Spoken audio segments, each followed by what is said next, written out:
Welcome back to this section. In this section, we shall be looking at the inverse trigonometric functions.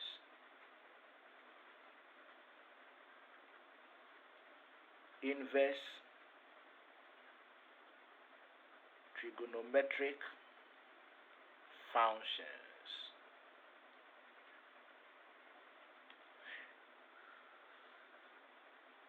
Now, you recall that we have let me put it this way, the derivative of the inverse derivative of inverse trigonometric function. That's what we shall be looking at under this section, the derivative of the inverse trigonometric functions. Now, you recall that the inverse function for, let's say, y is equal to sine x is equal to the sine inverse of y. The inverse of, let's say, y is equal to tan x is going to be x is equal to the tan inverse of y, or we can take it as y is equal to the tan inverse of x, whichever way is correct. Or let's say even y is equal to cosec x. The tan inverse or the inverse of this function is going to be x is equal to the cosec inverse of y. All these functions are called inverse functions. They are all called inverse functions. Now, we have also learned how to find the derivative of trigonometric functions. For example, we know that the derivative of this function, when you differentiate sine x, you will get cos x. When I differentiate tan x, I will get sec squared x. And let's say if I differentiate cosec x, I'll get negative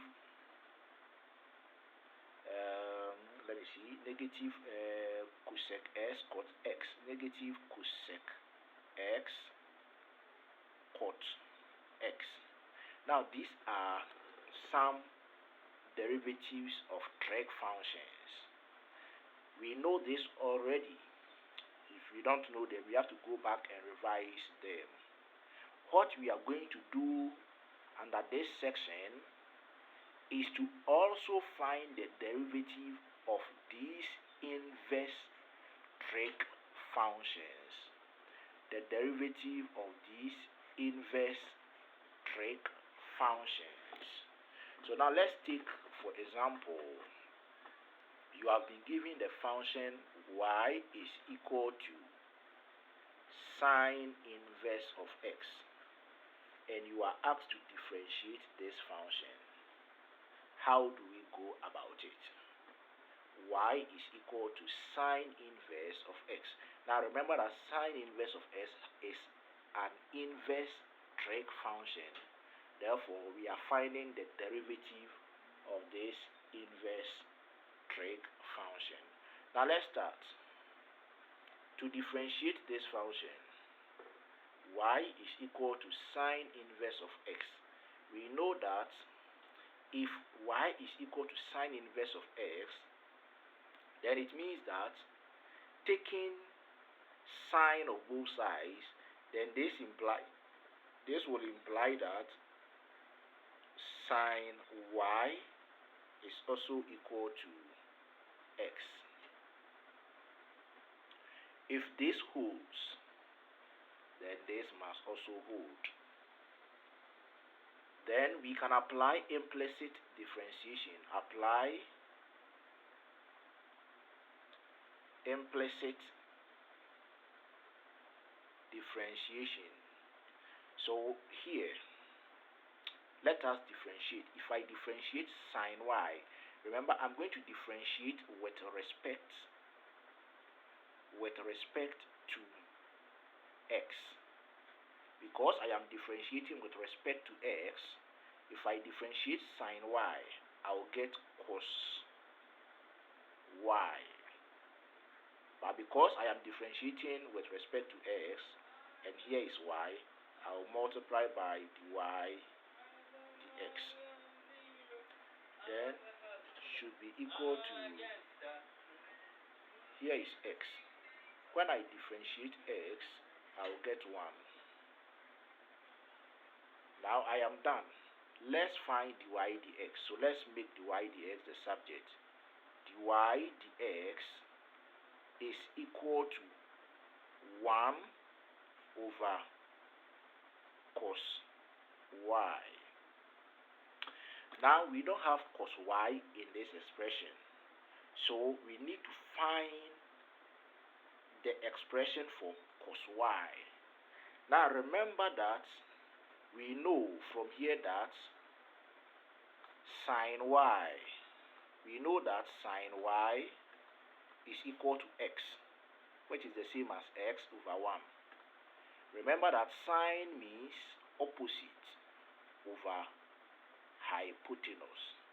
So if I should draw my right angle triangle and I put the angle y here, my opposite is the x and my hypotenuse is the 1.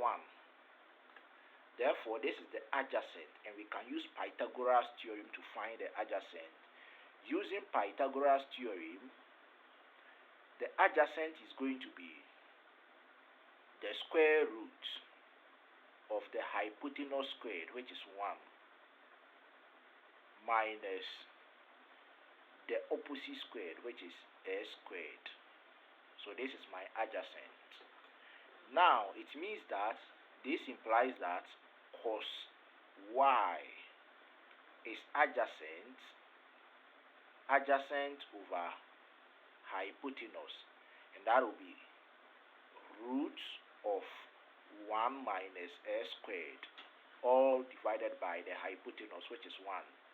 Therefore, cos y is equal to the square root of 1 minus s squared. Now with this expression, we can substitute it here. So therefore, we can see that dy dx is equal to 1 over the square root of 1 minus s squared.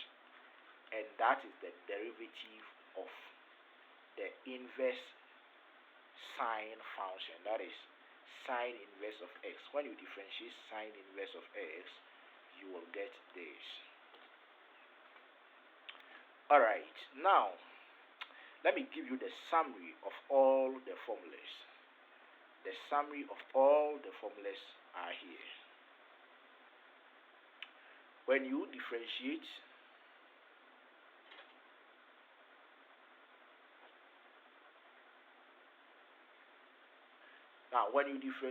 sine inverse of x, you get 1 over root of 1 minus s squared. When you differentiate cos inverse of x, you will get negative 1 over root of 1 minus s squared. When you differentiate tan inverse of x, you will get 1 over 1 plus s squared. And when you differentiate their reciprocals, that is, when you differentiate cosec inverse of x, you will get negative 1 over x root of s squared minus 1. When you differentiate sec inverse of x, you will get 1 over x root of s squared minus 1. And finally, when you differentiate cot inverse of x, you will get negative 1 over 1 plus s squared. These are the summary of the derivatives of the inverse trigonometric functions. We need to learn these formulas well because we will be using them by heart, and you need to memorize the formulas, find a way to learn it because we'll be using it. Now let's pick this example. Find y prime if y is equal to tan inverse of x. So here we are only demonstrating or proving this formula. Now the answer is going to be 1 over 1 plus s squared, but we need to solve. So since we have y is equal to root of tan inverse of x, solution, this implies that tan y is also equal to x. That is the inverse property. Applying the implicit differentiation,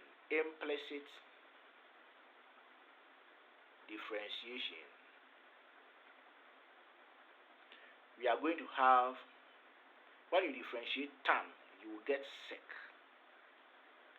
squared y. But because we are differentiating with respect to x, you have to multiply this by dy dx. When you differentiate x, you will get 1.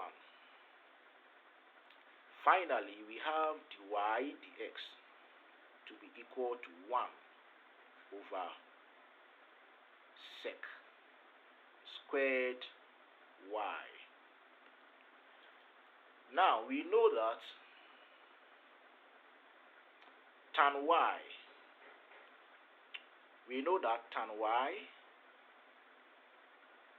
is equal to x, which means that x over 1.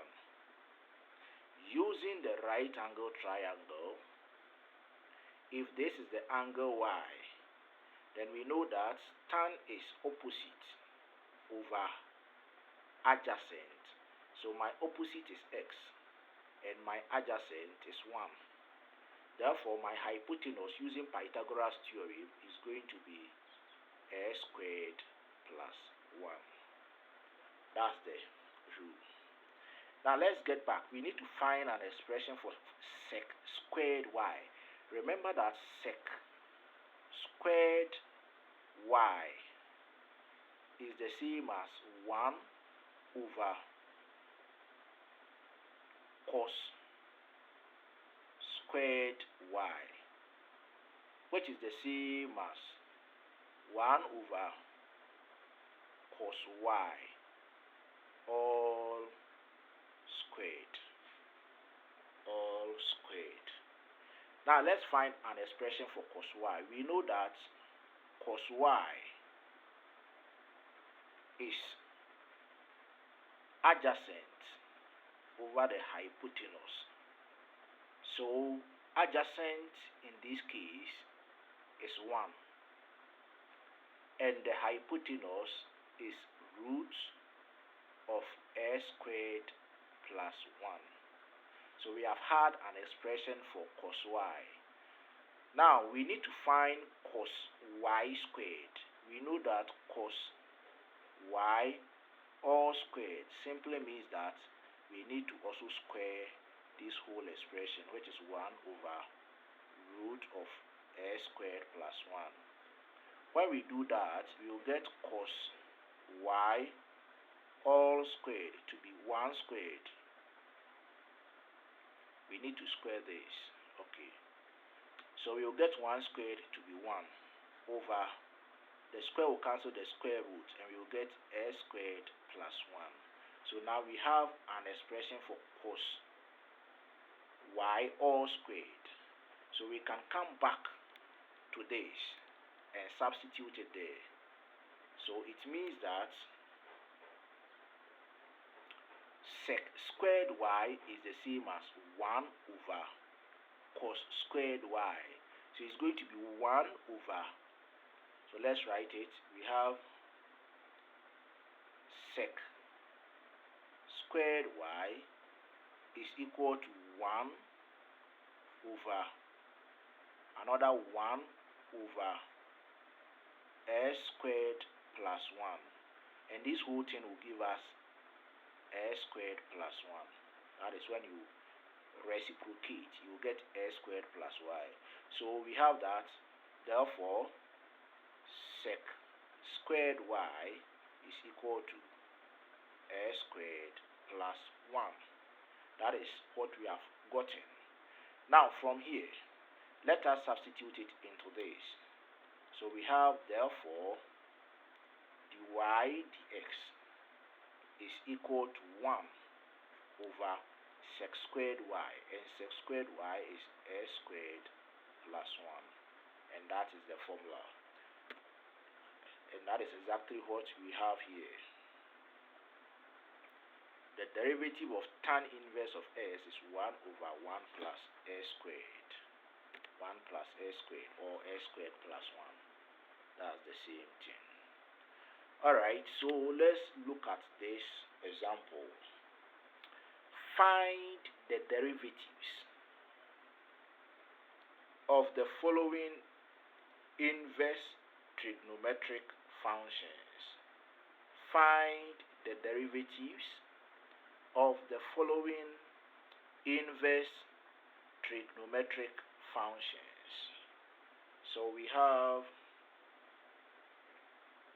f of x is equal to this. So we can say that let y be equal to sine inverse of x all squared. Then the next thing we need to do, we are going to apply the chain rule. Apply the chain rule. Now, applying the chain rule, we know that we have to let u be equal to sine inverse of x. In that case, we can say that du dx is equal to, that is, we are differentiating sine inverse of x. We know that the derivative of sine inverse of x, so you need to know this formula. Without this formula, you cannot solve. The derivative of sine inverse of x is 1 over the square root of 1 minus s squared. 1 minus s squared. Is that right? So you are differentiating u with respect to x. So we are done with this part. Now the next thing is to substitute this u into the original expression. This implies that we are going to have y to be equal to, wherever you see sine inverse of x, you have to put in u. So we have u squared. Then we can also find dy du. We know that dy du is 2u. Now, applying the chain rule, we know that dy dx is giving us dy du times du dx. So dy dx should be equal to dy du, and dy du is 2u times du dx is 1 over the square root of 1 minus s squared. So finally, we have dy dx to be equal to 2u over the root of 1 minus s squared. But we need to find the value of u. We know that u is equal to sine inverse of x. Therefore, dy dx is equal to 2 sine inverse of x. That is, wherever you see, you put sine inverse of x there. Then all over the square root of 1 minus s squared. And that is the final answer. That's the final answer. Now let's move on to the next example. Here we are to differentiate cos inverse of root of 2t minus 1. That is, j of t is equal to that. Now we can also say that let y be equal to cos inverse of the square root of 2t minus 1. Then we can start by saying that let u be equal to the square root of 2t minus 1. It means we need to differentiate this. Let's rewrite it as u is equal to 2t minus 1 all to the power 1 over 2. So we can find du dt. Du dt is half of, I'm applying the chain rule, half of 2t minus 1. Then you reduce it by 1, so you get negative 1 over 2. When you finish, multiply it by the derivative of the bracket. When you differentiate the bracket, you get 2. So finally, we have du dt to be equal to 2 cancel 2. So we will just get 2t minus 1 exponent negative 1 over 2. And that is the same as 1 over the square root of 2t minus 1, applying the laws of indices. Alright. Now, we can substitute this u. We now know that u is equal to root of 2t minus 1. So putting it here, we will get, therefore, we know that y is equal to cos inverse of u. Now we know that the derivative of the inverse cos function is, so let's find dy du. We are finding the derivative of this inverse cos function, and that is going to be negative 1 over the square root of 1 minus s squared. Here I am applying the formula. The formula is here. When you differentiate the cos inverse of x, you get negative 1 over root of 1 minus s squared. So I am just applying the formulas. You need to learn the formulas by heart. Now that I have differentiated this, I am applying the chain rule. The chain rule says that dy dx is equal to dy du times du dx. So let's do that. It means that our dy dx should be equal to dy du, or in this case it is t. Dy dt is equal to dy du times du dt. So dy dt is going to be equal to dy du, and we know that dy du is negative 1 over the square root of 1 minus s squared, then times du dt. We know that du dt is also 1 over the square root of 2t minus 1. So finally, we have dy dt to be equal to negative 1 all divided by the square root of 1 minus s squared, and multiplying the square root of 2t minus 1. Now when you get to this point, you are not done. The reason being that the question, there is no term in, I think, let me check something, dy dt. What was dy dt?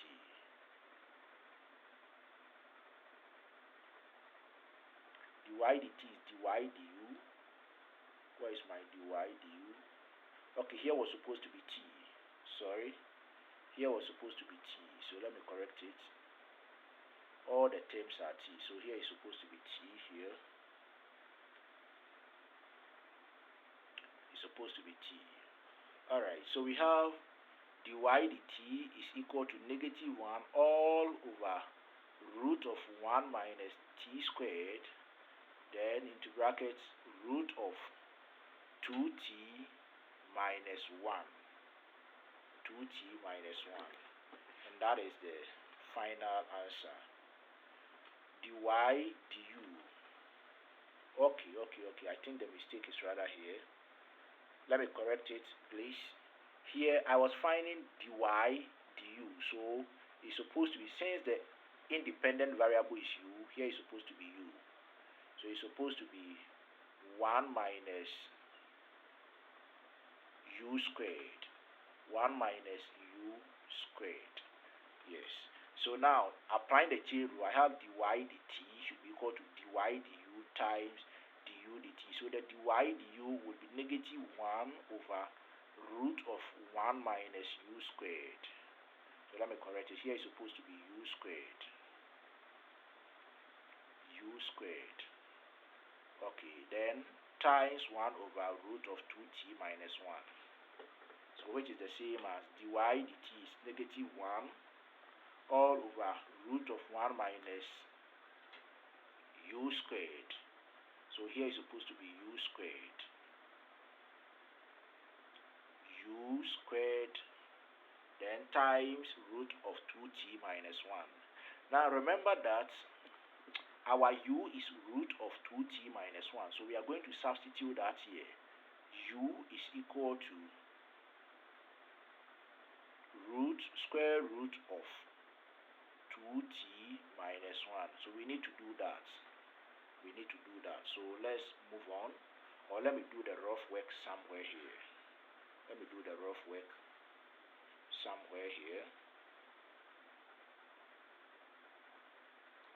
So I'm going to substitute it here. Now remember we have u squared. If u is this, if u is equal to the square root of 2t minus 1, then u squared would be equal to just 2t minus 1. So I'll just, wherever I see u squared here, I'm going to put 2t minus 1 there. So if I put 2t minus 1, then the whole expression is going to be square root of 1 minus u squared, which is 2t minus 1, like this. Then by simplifying, you get square root of 1 minus 2t plus 1. Then finally 1 plus 1 is 2t. So you get negative 2t plus 2. Negative 2t plus 2. So the final answer is supposed to be,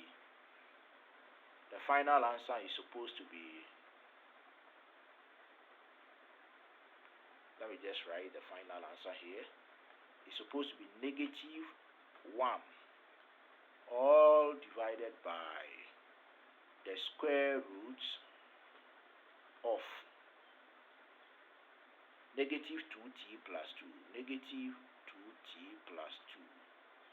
Then in one bracket. Then the other bracket we have root of 2t minus 1. That is the final answer.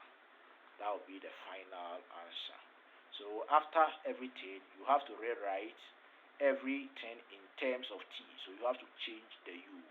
That is what I have done here. Alright.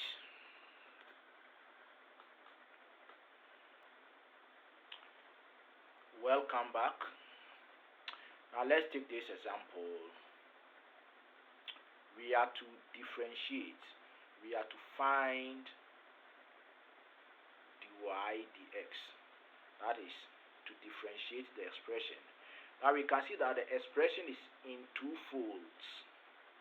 We have tan inverse of x on a, where a is a constant. Then we also have this. So I'm going to take them one by one. Alright, so taking them one by one, let's focus on, let y1 be equal to tan inverse of x on a.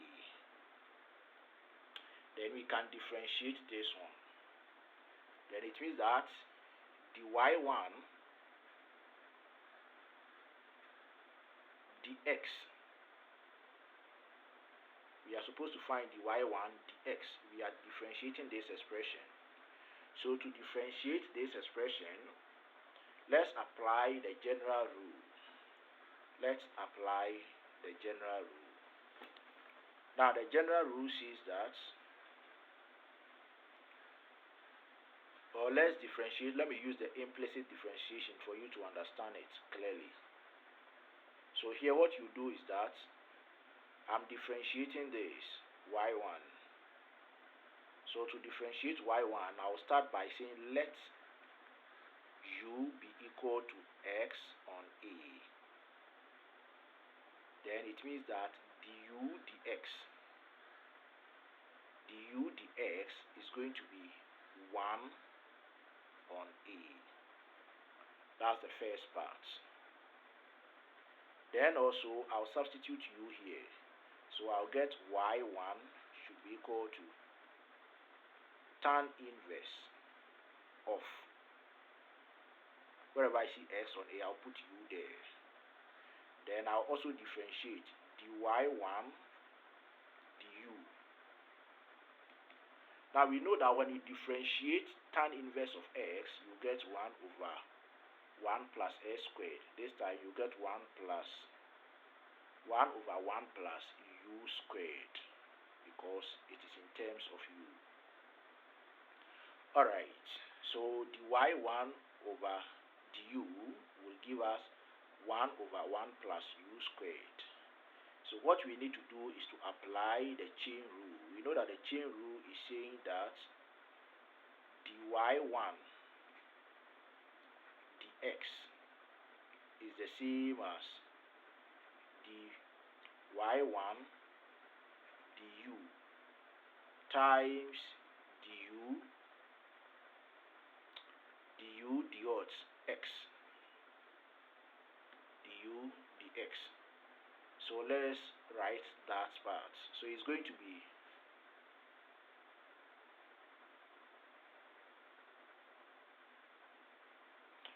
we are going to have dy1 dx should be equal to dy1 du. And we know that dy1 du is 1 over 1 plus u squared times du dx, which is 1 over a.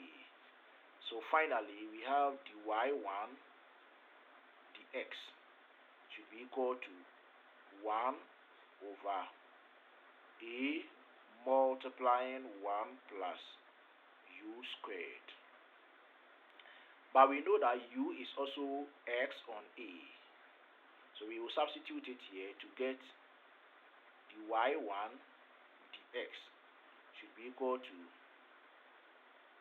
1 on a, 1 over a into bracket 1 plus u squared. And we know that u is x on a, so we will have x on a squared. That is going to be dy1 dx. That's going to be dy1 dx. Alright, now when we get to this point, we can do some simplification. So let me take you to the new slides so that we will simplify it further. Let's move to the next slide.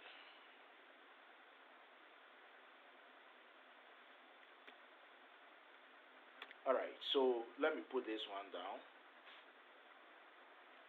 We now know that dy1 dx is equal to 1 over a into bracket 1 plus x on a all squared.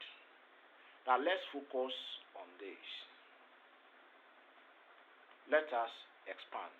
Let's focus on the denominator. Focusing on the denominator, I have a into brackets 1 plus s squared over a squared.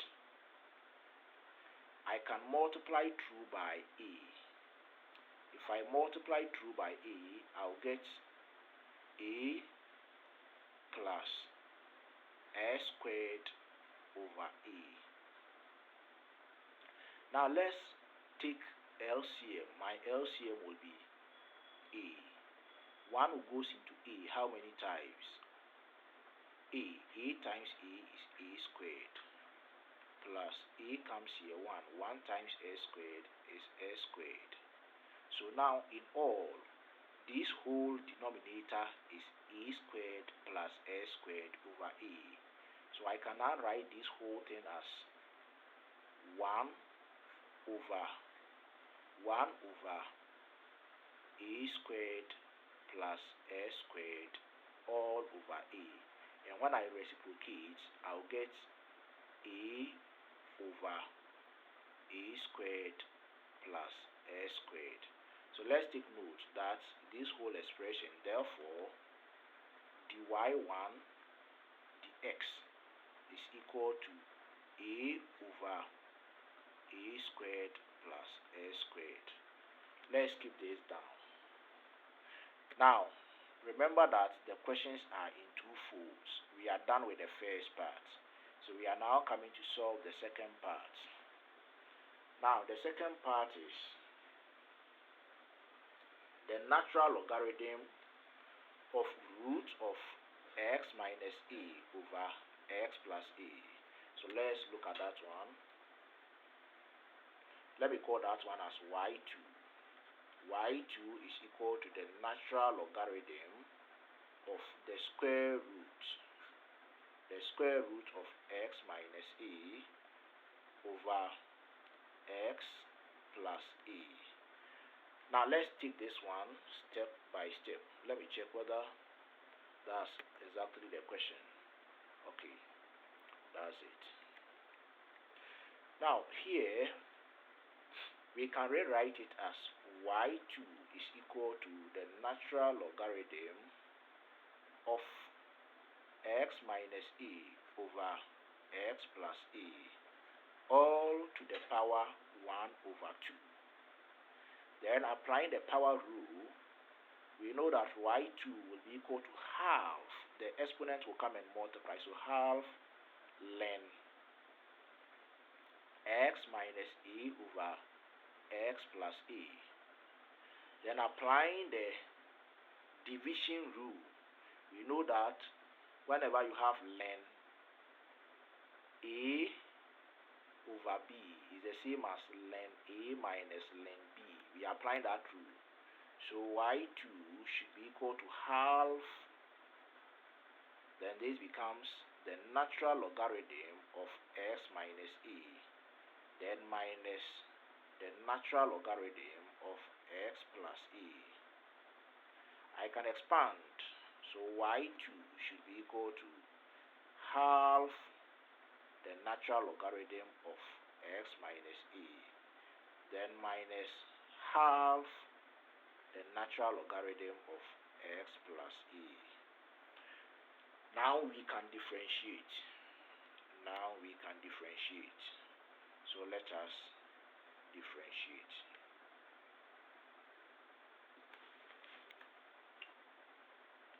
So let's start.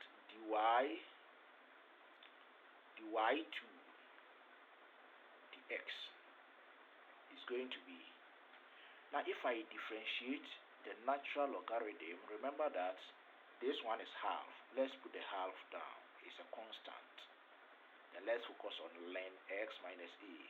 When you differentiate natural logarithm, the rule says you just write 1 over x minus a. That's the rule. Then when you finish, you multiply by the derivative of the brackets. When I differentiate the brackets, when I differentiate x, I'll get 1. When I differentiate a is a constant, I'll get 0. So I'll just get 1 minus 0, which is 1. When you multiply it by 1, you get the same thing. So you get this minus half of, if I also differentiate ln x plus a, I'll get 1 over x plus a. So let's simplify it. dy 2 dx should be equal to 1 over 2 x minus a, then minus 1 over 2 x plus a.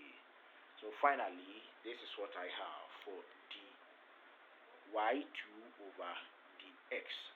Remember that the question is addition. So I can say that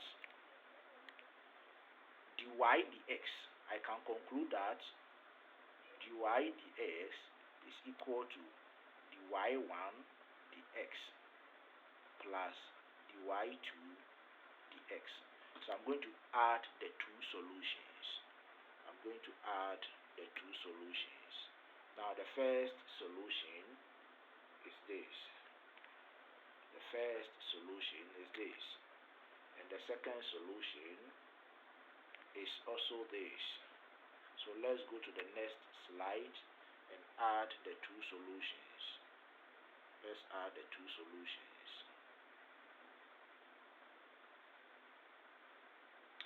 Alright, so we know that dy1 dx is given as a over a squared plus s squared. Then dy2 dx, we got